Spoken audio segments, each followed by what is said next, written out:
Assalamualaikum warahmatullahi wabarakatuh. Perkenalkan, nama saya Tisha Midalviana, NIM 23010159095, kelas 4B, Prodi Bimbingan dan Konseling. Tujuan saya membuat video ini adalah untuk menuntaskan mata kuliah bimbingan kelompok. Saya mengambil judul tentang empati. Nah, kenapa saya ngambil tentang empati itu? Karena banyak di sekitar sana yang di luar sana yang belum mempunyai empati. Jadi saya ingin bahas tentang empati itu dan manfaat tentang empati itu seperti apa. Assalamualaikum warahmatullahi wabarakatuh. Waalaikumsalam warahmatullahi wabarakatuh. Sebelumnya nih, apa kabar teman-teman semua? Baik. Alhamdulillah. Oke, baik ya. Nah, sebelumnya terima kasih untuk teman-teman semua udah bersedia hadir pada kegiatan bimbingan kelompok kita pada malam hari ini. Nah, sebelum kita memulai kegiatan bimbingan kelompok ini, alangkah baiknya kita berdoa terlebih dahulu sesuai kepercayaan masing-masing. Nah, berdoa mulai.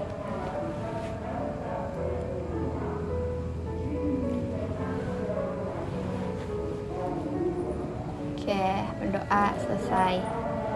Nah, teman-teman, sebelumnya teman-teman tahu nggak sih bimbingan kelompok itu apa? Atau teman-teman udah pernah mengikuti kegiatan bimbingan kelompok ini sebelumnya?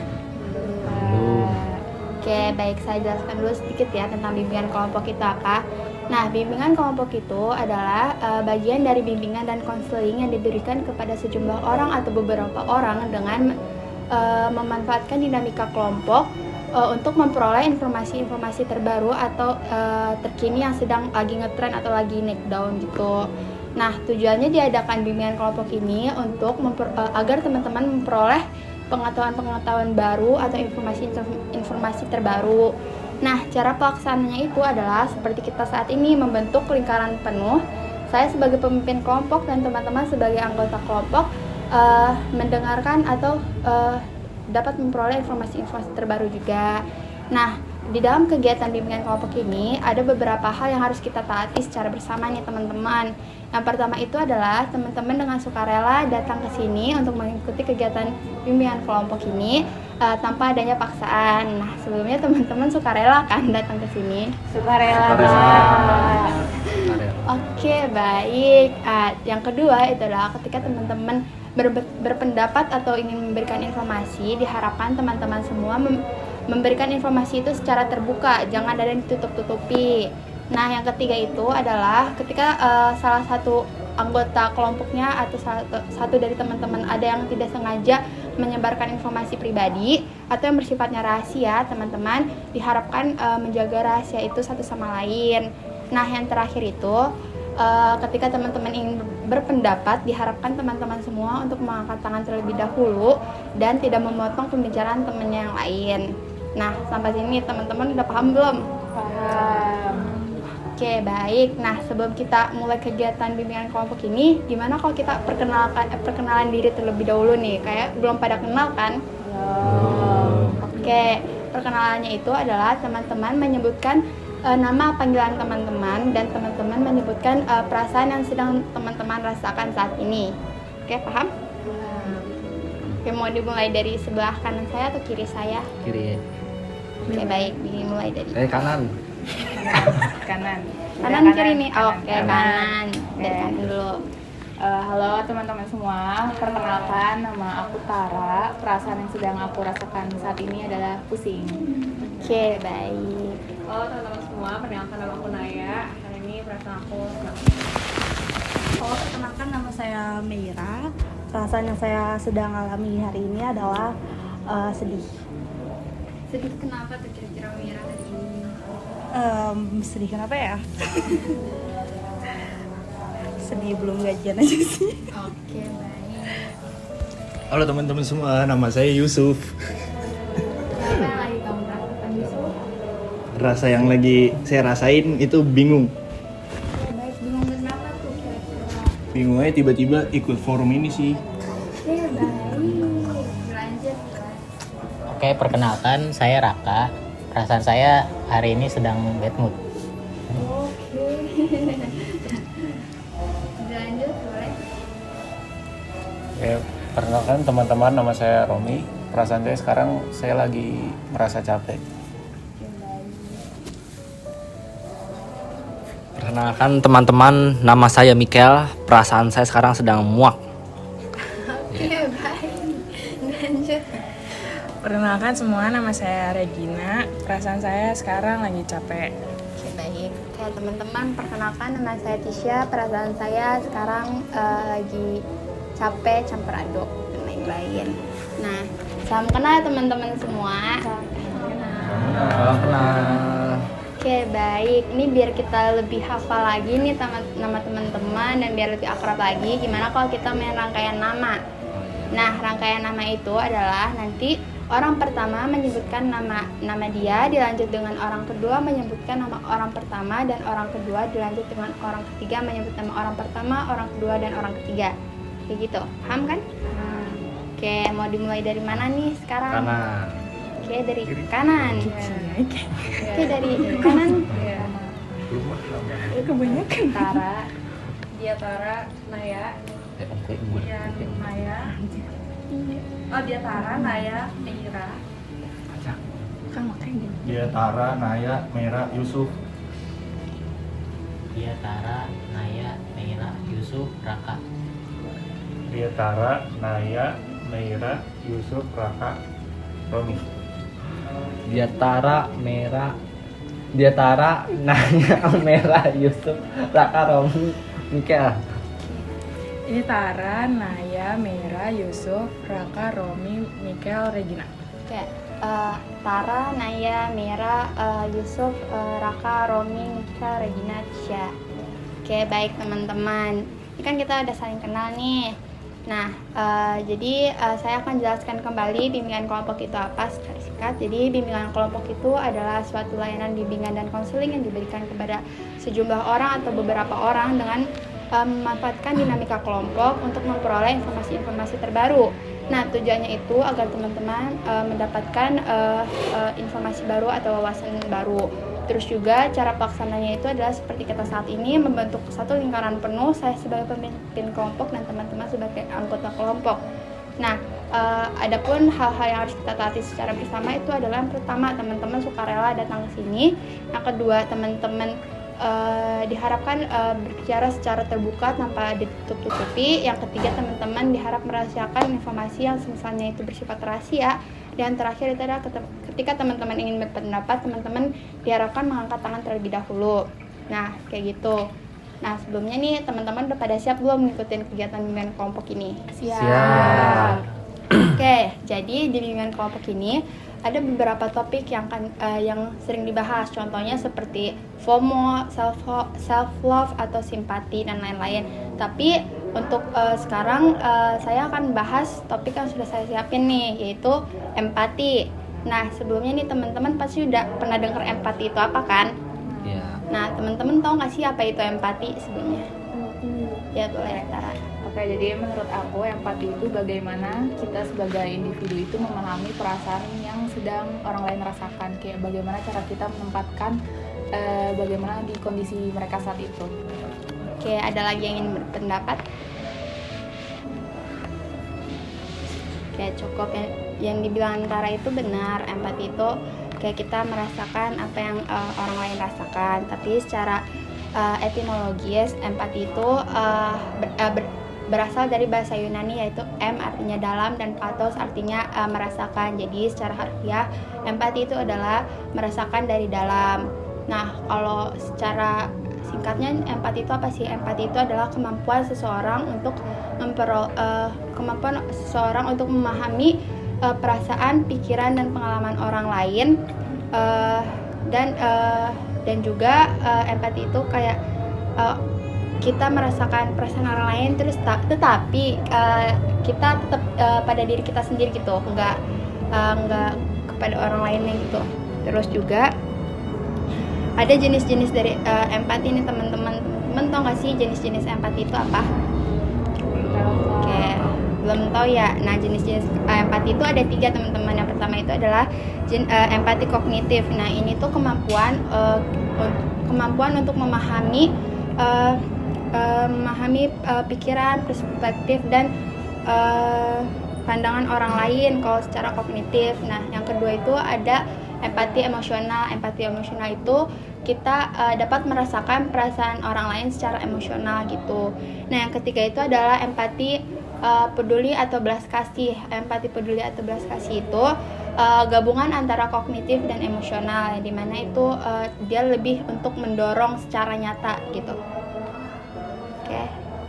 Terus juga di sini ada manfaat dari empati. Teman-teman, manfaat empati dalam hubungan sosial. Nah, teman-teman tahu nggak sih manfaat empati dalam hubungan sosial itu kayak gimana?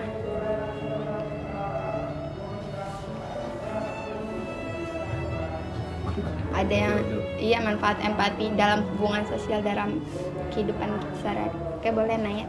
Mungkin menurut aku manfaat dari adanya empati buat kita dalam hubungan sosial tuh jadi kita jadi lebih memahami perasaan sesama ya, kayak orang di sekitar kita. Jadi kita kalau misalnya dalam keadaan yang sedikit kurang enak, kita jadi mengerti perasaan dari si orang sebelah kita atau di sekitar kita.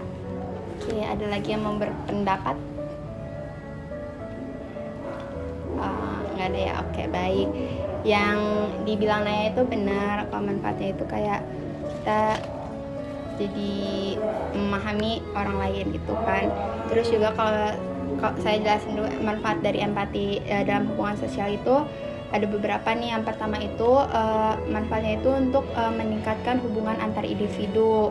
Nah, yang kedua itu kita dapat mendorong kita untuk lebih peduli dan lebih dan bisa saling menolong, karena empati itu kan pastinya kayak kita jadi mempunyai sifat peduli untuk sesama gitu. Terus kayak otomatis kita juga menolong orang tersebut.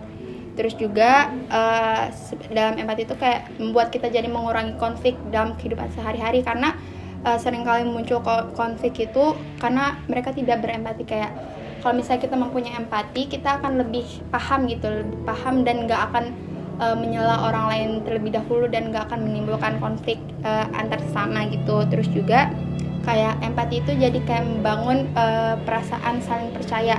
Jadi kayak kan hubungan yang sehat itu harus saling percaya kan. Nah, empati ini tuh berperan besar dalam kayak untuk membangun hubungan itu biar saling percaya satu sama lain. Nah, seperti itu teman-teman.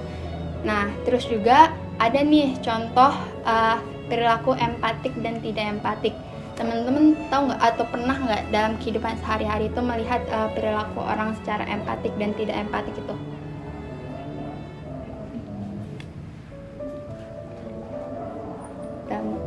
Iya, boleh. Aku pernah sih ngerasain dalam situasi yang empati gitu. Kayak contohnya aku pernah waktu masa ujian. Ya, pas masa ujian. Iya, pas masa ujian aku pernah dalam posisi yang gak enak pas keluar dari ruang ujian. Terus aku ujung-ujungnya terlalu emosional jadi nangis. Jadi teman-teman di sekitar aku memahami perasaan aku dan mereka nenangin aku. Kayak gitu sih kalau. Oke, ada lagi yang lain kayak diceritain kan kayak ngelihat orang yang berempati sama yang gak berempati itu. Mungkin aku ada yang berempati. Iya, boleh. Kayak waktu itu kucing aku kan ketabrak mobil mati, terus kayak ya udah teman-teman aku tuh kayak nenangin aku gitu. Terus ya udah mereka nenangin aku sih, mereka mengerti perasaan aku. Perasaan yang sedang Sedih. kamu alami Iya. gitu. Nah, dari teman-teman yang sebelah kiri ini ada nggak kira-kira yang teman-teman rasakan di kehidupan sehari-hari? Aku ada. Apa Aku tuh? ada yang tidak berempati. Iya, boleh. Apa itu? Tetangga aku ada yang meninggal, tapi rumah yang di sebelahnya tuh malah dangdutan. Oh iya, aduh. Iya, Sangat itu tidak sih. berempati ya. Iya.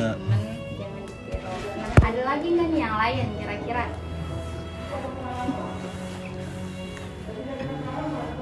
Ya, cukup. Ya, nah yang dibilang teman-teman itu benar, kayak contoh dari orang yang berempati sama yang tidak berempati itu kayak gitu. Terus juga contoh perilaku empatik itu kayak kita dapat merasakan perasaan orang lain, itu termasuk contoh empati. Jadi kita ikut merasakan apa yang dirasakan orang lain. Terus juga kita secara nyata kayak mendorong mereka, kayak merangkul mereka, kayak gitu. Empati. Kalau misalnya yang tidak empatik itu seperti yang dikatakan Yusuf tadi, kayak ada orang yang meninggal tapi tetangganya malah nyetel lagu dangdut itu kan kayak nggak punya perasaan banget, kayak tidak mengerti keadaan gitu kan. Nah itu jadi mereka kayak nggak merasakan perasaan apa yang dirasakan orang lain. Terus juga mereka kayak yang tidak berempati itu kayak merespon secara datar gitu, kayak misalnya kayak sedih, temennya ada yang sedih nih, terus dia merespon kayak nggak usah sedih ya, tapi dengan ekspresi datar, dengan omongan yang datar kayak gitu. Nah, teman-teman di sini juga ada nih strategi untuk meningkatkan empatik. Teman-teman tahu nggak sih bagaimana strategi untuk meningkatkan rasa empatik itu?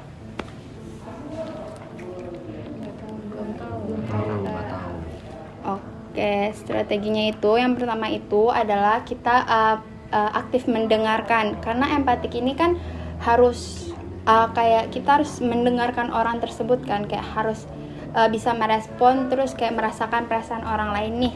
Nah, dengan aktif mendengarkan ini kita jadi dapat memahami perasaan orang lain seperti itu.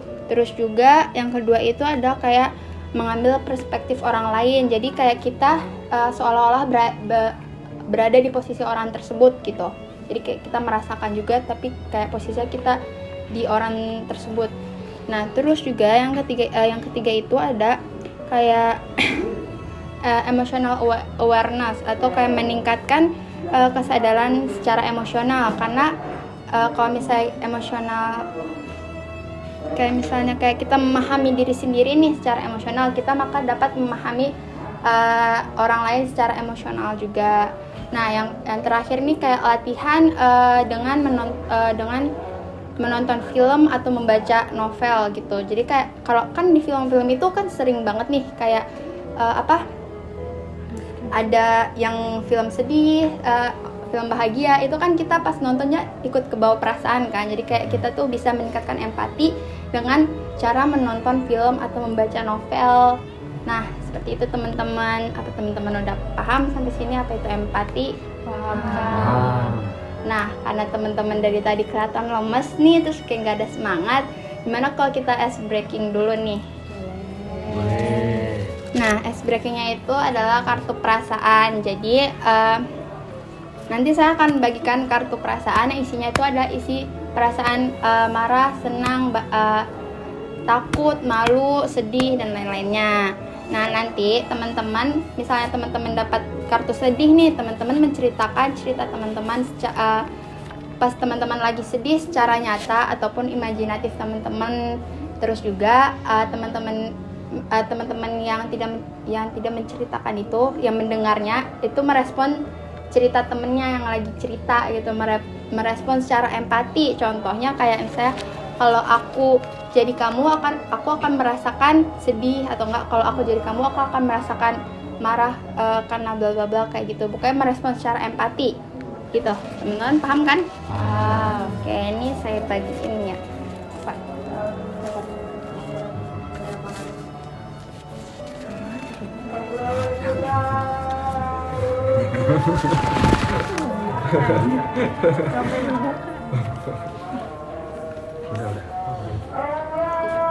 Ya, teman-teman dibuka ya kartunya. Nah, teman-teman boleh nih pikirin dulu mau cerita kayak gimana. Saya kasih waktu buat teman-teman untuk memikirkan apa yang mau teman-teman ceritain.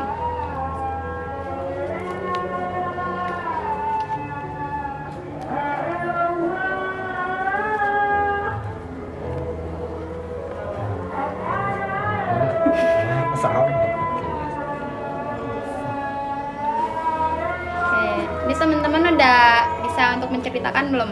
Udah terbayang belum apa yang mau diceritain? Sudah.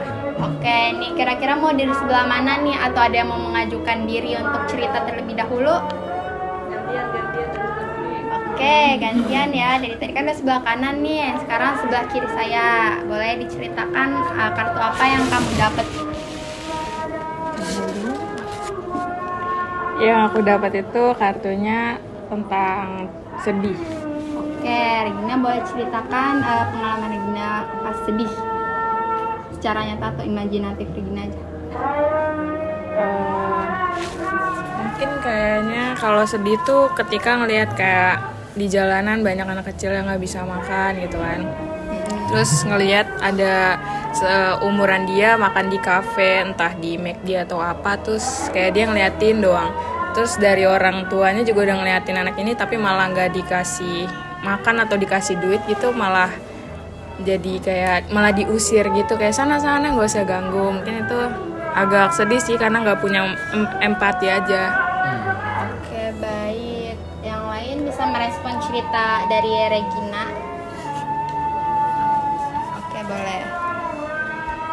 Mungkin kalau dari cerita Regina, kalau aku di posisi Regina, aku juga bakal ngerasa sedih karena kalau ngelihat perbedaan kayak kesenjangan sosial di publik tuh ngerasain perasaan gimana ya kalau bisa jadi anak itu kayak gitu. Jadi biasanya jadi ikut berasa sedih sih. Ya. Oke, baik. Lanjut, Mikel dapat apa? Saya dapat marah. Iya. Izin cerita ya teman-teman ya. Iya, boleh. Suatu kali saya lagi di kantor ya. Terus begitu saya keluar, ada salah satu customer yang memaksa masuk ke dalam tempat yang seharusnya tidak boleh dimasuki oleh pengunjung lain kecuali karyawan. Di situ saya berusaha untuk menahan karena memang prosedurnya tidak boleh. Sedangkan customer itu selalu memaksa gitu dengan dalih dia mau kencing ya. Gitu. Sampai akhirnya sedikit tersulut emosi, ya marah juga karena banyak pikiran ya pada saat itu. Akhirnya terjadilah salah satu bentrokan sedikit gitu, sehingga saya di situ marah seperti itu. Nah, yang seharusnya memang tidak boleh dimasuki tapi dimasuki gitu, dan akhirnya customer itu juga ikut melayangkan suatu apa ya, fisik gitu ya, main fisik gitu ya, sehingga jadinya lebih marah gitu. Seharusnya kan tidak boleh gitu ya kan. Gitu. Nah, itu aja sih kalau saya. Oke, gimana teman-teman, ada yang mau merespon cerita dari Mikel kira-kira? Silakan direspon secara empati.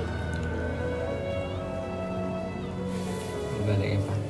Nggak ada yang mau merespon secara empati cerita dari Mikel nih yang marah karena customernya masuk ke dalam tempat yang tidak seharusnya dimasukin sama pelanggannya gitu. Ya, boleh. Itu kan kayak tempat karyawan itu kan kayak tempat privacy ya mungkin ya. Jadi seharusnya kalau kita ini sebagai manusia kan pasti punya batasan ya. Anggap aja kalau batasan itu tuh kayak dimasukin sama orang lain, pasti kan kita marah ya.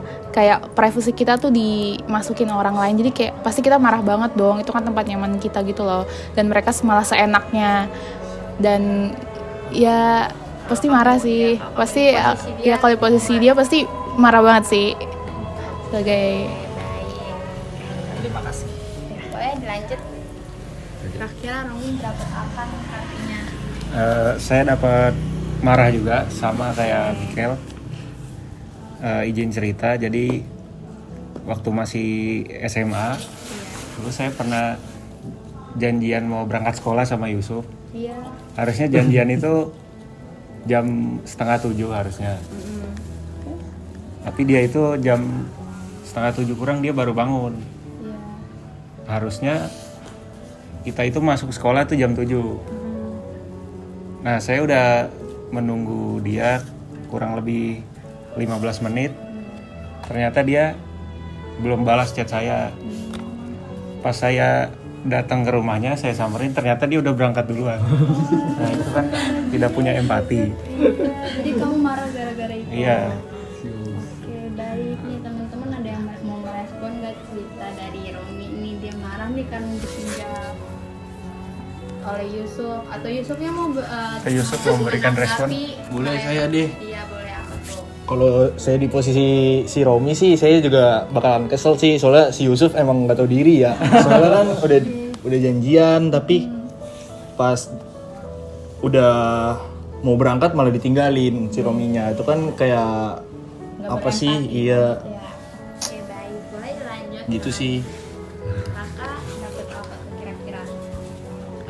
Untuk saya di sini mendapatkan takut ya. Iya, boleh. mungkin posisi yang saya hadapi ini, saya kan sebentar lagi yang dimana akan menghadapi ini ya, sidang proposal buat ujian. Nah, yang ditakutkan saya ini mungkin dari dosen pengujinya, entah yang terlalu teoritis atau bagaimana. Kan sementara yang dimana sidang proposal ini kan materinya tentang usaha saya, bagaimana bisa kira-kira berjalan atau tidak. Nah, yang saya takutkan kelompok saya ini orang-orangnya juga agak gimana ya, kurang mendukung mungkin atau gimana gitu, kayak kurang aja gitu orang-orangnya. Nah, yang saya takutkan ini mungkin bisa nggak lulus atau gimana gitu. Iya, jadi Raka takut kalau misalnya sudah habis sidang proposal nih malah nggak lulus karena teman-temannya nggak mendukung juga nih. Ke dosennya juga sebenarnya. Iya, dosennya juga katanya. Teman-teman ada yang mau respon kita dari Yusuf kan? Nah, kalau misalnya teman-teman di posisinya Raka, kalau misalnya di posisinya Raka takut karena hal itu, ada nggak yang mau respon? Oke, boleh. Kebetulan juga gue sama, bentar lagi mau sidang laporan hasil observasi. Kita juga sama-sama takut, jadi gue tahu rasanya. Ya untuk ngerespon itu sih sebenarnya kayak jalanin aja dulu. Untuk teman-teman yang bisa dibilang beban sih pasti ada, cuma kayak lebih ke diri sendiri aja. Lu lebih tahu kan, lu ngerjain laporan itu berarti lu juga lebih tahu jawabnya kayak gimana, lu jelasin kayak gimana tuh akan tahu. Terus untuk dosennya, selama lu masih pede dan asal yang lu ngomong dan sesuai dengan laporan, menurut gue sih akan aman aja. Jadi santai aja, jangan grogi. Cuman untuk takut, gue juga sama Pak. Oke, kamu juga merasakan rasa takut gitu ya karena kalau sidang laporan proposal. Nah, boleh nih dilanjut sama Yusuf, dapat apa nih kira-kira? Di sini Yusuf dapat perasaan malu ya. Oh iya, Pak. Untuk Yusuf sendiri, kalau malu sih yang paling Yusuf inget sih pas bagian sunat ya, soalnya kan Iya, malu kenal. soalnya kan kalau sunat kan otomatis buka celana kan, sedangkan tuh dokternya tuh perempuan, jadinya Yusuf malu. Terus itu pun diliatin sama Tante Yusuf, soalnya Tante Yusuf yang nungguin Yusuf kan, soalnya kan pasti abis sunat kan jalannya rada susah ya, gitu aja sih untuk rasa malu Yusuf.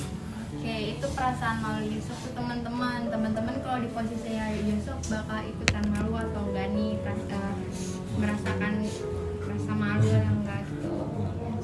Ada yang mau respon nggak dari cowok? Ini kan sama cowok nih, kira-kira kalau misalnya posisinya Yusuf gimana?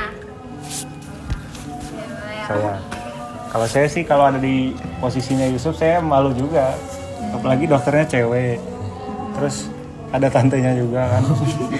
Kan namanya juga laki-laki, masa dilihat memperlihatkan ke lawan jenis kan pasti malu. Oke, baik. Nah, lanjut nih sama Mira. Kira-kira Mira dapet apa nih? Di sini aku dapat rasa takut. Yang selama ini saya rasain itu kalau takut tuh kalau semisal dapat komplain dari customer. Itu kadang kalau misalnya udah nanggepin customer yang memang agak gimana ya, susah gitu buat dijelasin, pasti gimana ya, pasti ujung-ujungnya tuh debatnya tuh panjang dan langsung ke atasan. Jadi iya betul. Oke, kira-kira ada yang mau respon dari cerita Mira nggak nih? Dia takut nih kalau misalnya ada customer yang komplain terus jalan keras-kerasan terus kayak jadinya takut gitu. Oh, dari Mira takutnya. Saya pernah di posisi dia ya. Waktu itu juga sama ya, kurang lebih begitu. Sama apa yang saya rasakan ke dia itu takut ya. Takutnya akhirnya customernya makin marah gitu ya, mungkin ya makin menggebu-gebu ya kan.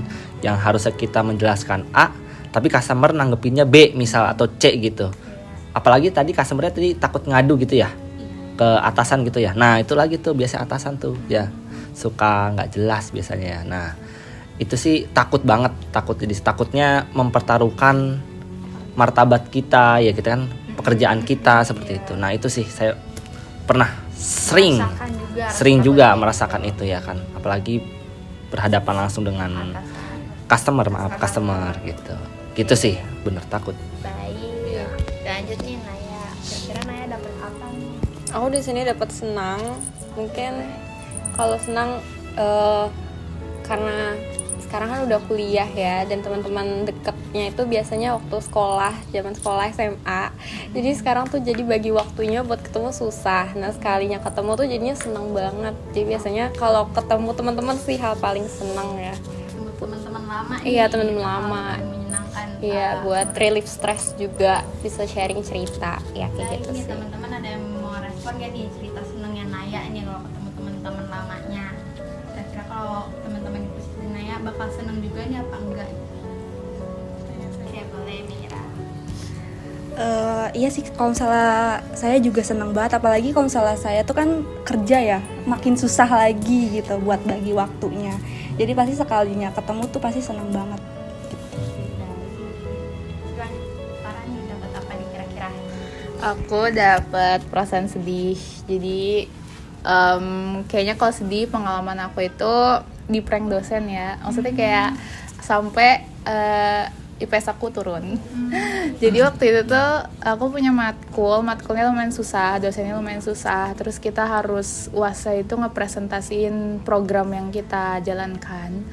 Dan waktu itu diajukan pertanyaan oleh dosen itu dan aku bisa jawab. Dan katanya itu nilai aku udah A harusnya. Tapi waktu selesai UAS nilainya keluar, tahu-tahu nilai aku bukan A. Jadi terus kayak berpengaruh banget ke IPS aku, jadi turun. Itu sih aku sedih banget nilai aku turun. Oke, baik nih teman-teman, ada yang mau respon cerita Tara kan nih, dia sedih nih karena dosen dia ngeprank dia dengan memberikan nilai yang jelek nih. Kalau teman-teman di posisinya Tara tuh kayak bakal merasakan hal itu atau gimana? Boleh direspon, Oke, boleh. Aku juga kalau di posisi Tara bakal sedih sih, soalnya biasanya kadang kita nggak tahu ya sebenarnya kalau dosen ngomong tuh itu dia benar-benar serius atau enggak. Kadang omongan-omongan yang bikin kita kayak yakin, oh kita aman nih di mata kuliah ini, tapi ternyata kita kecewa dengan hasil akhirnya. Jadi pasti bakal sedih banget sih. Oke, baik. Nah, teman-teman kan semua udah ceritain nih pengalaman teman-teman pas teman-teman ngerasa sedih, senang dan lain-lain.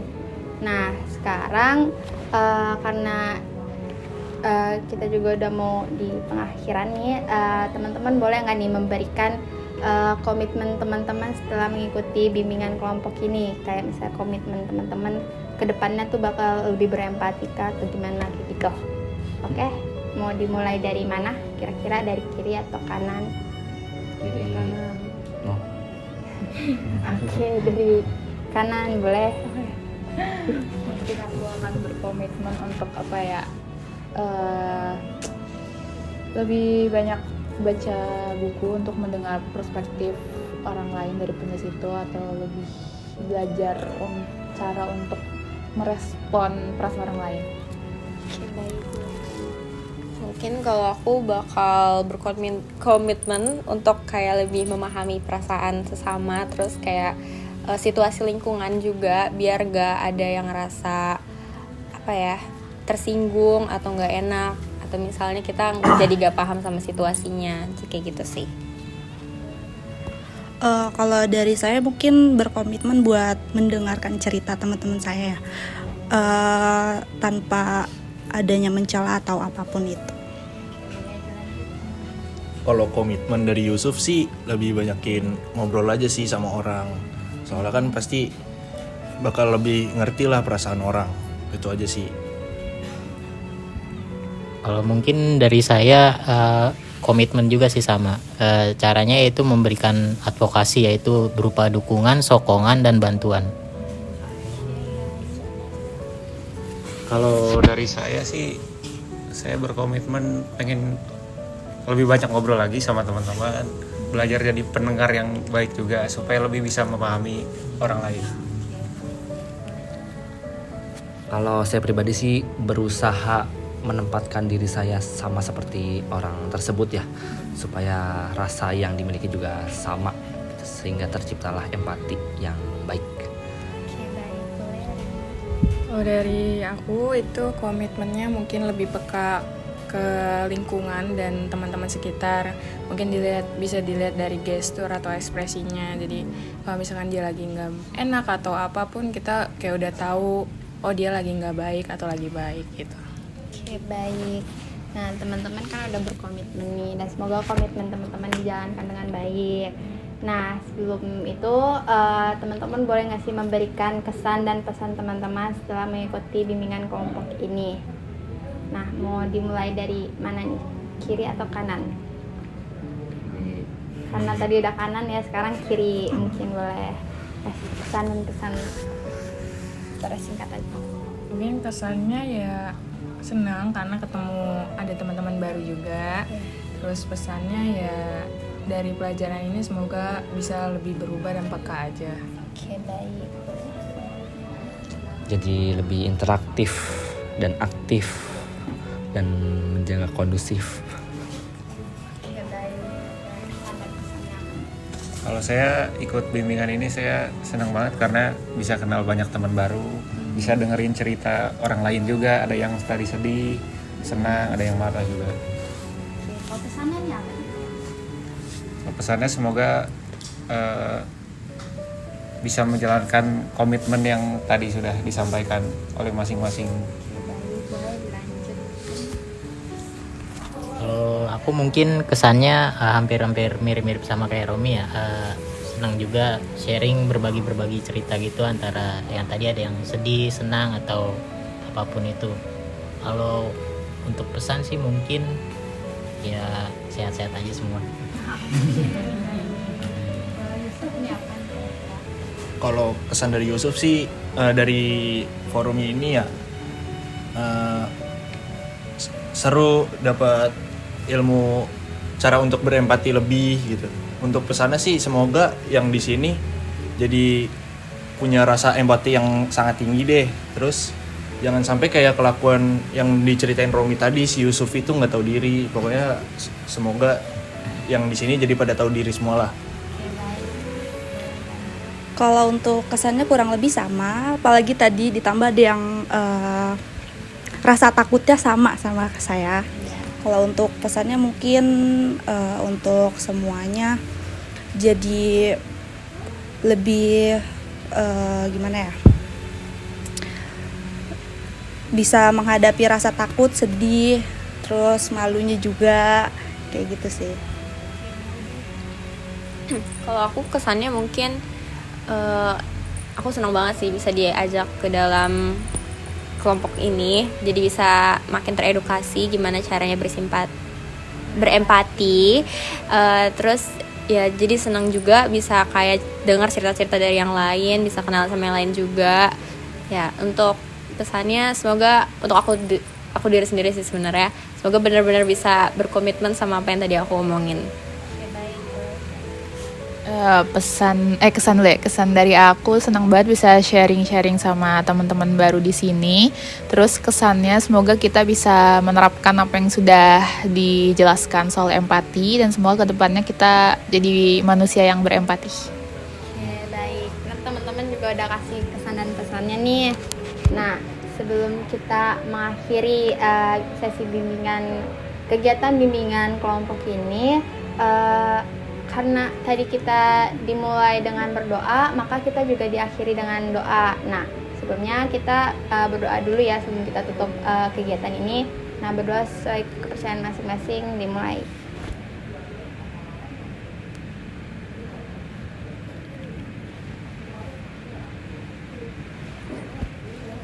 Oke, berdoa selesai. Nah, sebelumnya teman-teman, terima kasih kepada teman-teman semua udah bersedia untuk mengikuti kegiatan bimbingan kelompok pada malam hari ini. Semoga teman-teman juga mendapatkan kebahagiaan yang lebih banyak lagi. Terus sehat-sehat juga. Saya akhiri sampai di sini. Wassalamualaikum warahmatullahi wabarakatuh. Waalaikumsalam warahmatullahi wabarakatuh.